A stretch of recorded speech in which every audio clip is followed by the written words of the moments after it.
Non, vous ne vous êtes pas trompé, nous sommes bien sur Aaron TV et ce n'est pas la Seine qui a débordé.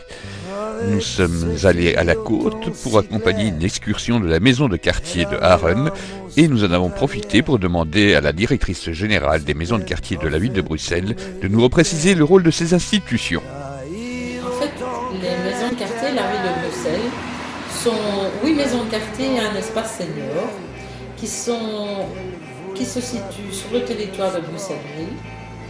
Et le rôle principal des maisons de quartier est de lutter contre l'isolement social. L'isolement social de toute personne, aussi bien les personnes âgées que les personnes telles que les femmes seules avec enfants, et aussi les personnes qui, quelque part, ont des difficultés à créer autour d'elles ou avec elles un lien social par leur situation familiale ou autre.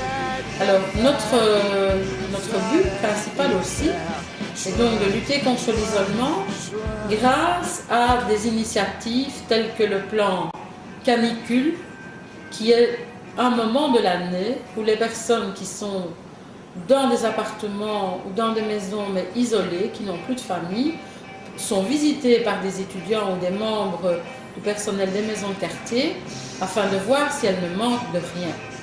Alors, tout ça, dans quel but? Afin de refaire, de retisser la cohésion sociale entre tous les acteurs du terrain, entre toute la population. C'est-à-dire, nous, à notre façon, nous essayons de retisser quelque part une solidarité, une connaissance de l'autre.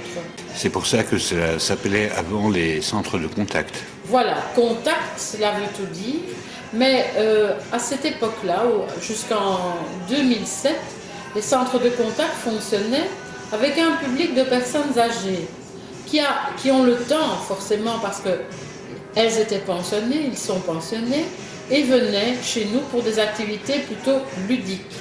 Maintenant, depuis 2008, le travail qui nous a été demandé par notre pouvoir organisateur est faire de la cohésion sociale grâce à de l'animation festive, mais aussi à des projets de société tels que les jardins potagers, tels que apprendre aux mamans d'origine étrangère le français par les cours d'alpha, permettre à ces mamans de connaître le français, d'aider leurs enfants et de participer aussi à l'aide aux devoirs, développer le sens de la recherche artistique en faisant des ateliers de peinture, des ateliers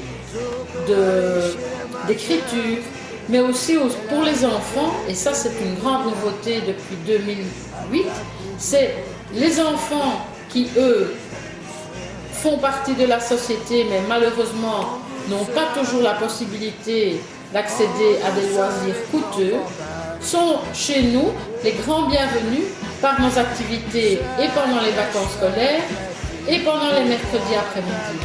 Et Aaron notamment a fait un démarrage en force parmi les enfants par l'Alpha Cadabra, qui sont des cours d'alpha, mais aussi le mercredi après-midi des jeux pour les enfants, et la ludothèque, c'est un nouvel espace où les enfants peuvent venir jouer avec nos animateurs et avec notre assistante sociale. Vous êtes très présente au niveau des personnes âgées, vous êtes présente aussi au niveau des enfants le mercredi, mais les personnes actives n'ont pas vraiment accès à la maison de quartier à cause des horaires d'ouverture. Voilà, vous avez tout à fait raison. Donc quelque part, ça doit être pour nous un nouveau challenge pour l'année à venir et les années à venir, c'est-à-dire permettre une plus grande flexibilité des heures d'ouverture de nos maisons de quartier afin de permettre à ce public actif de venir le soir, les week-ends, pendant les congés, aussi participer à des activités fédératrices. Ce qui malheureusement, étant donné le fait que papa et maman travaillent, eh bien, ce n'est que l'enfant qui jusqu'à présent connaît la maison de quartier. Vous êtes particulièrement attaché à la maison de quartier de Aaron, pourquoi? Mais oui, parce que la maison de quartier d'Aaron me tient particulièrement à cœur, sachant que moi-même, je suis presque depuis 30 ans habitante de Aaron. Ce petit village plein de charme du nord de Bruxelles, où les gens se connaissent encore, où la convivialité et la gentillesse ne sont pas de vains mots. Donc, et où le bilinguisme règne en maître, mais de façon tout à fait conviviale. Ce qui est quand même un exploit, je vais dire, dans notre société, dans notre pays. C'était des splendides journées. Il en fait beau, pas de pluie. C'était bien. C'était très reposant, calme, on a pris beaucoup d'oxygène, on a bien mangé. Maintenant, on va bien se reposer. Ça s'est bien passé, le temps était beau, on s'est promené un peu au soleil dans le parc, ça a été.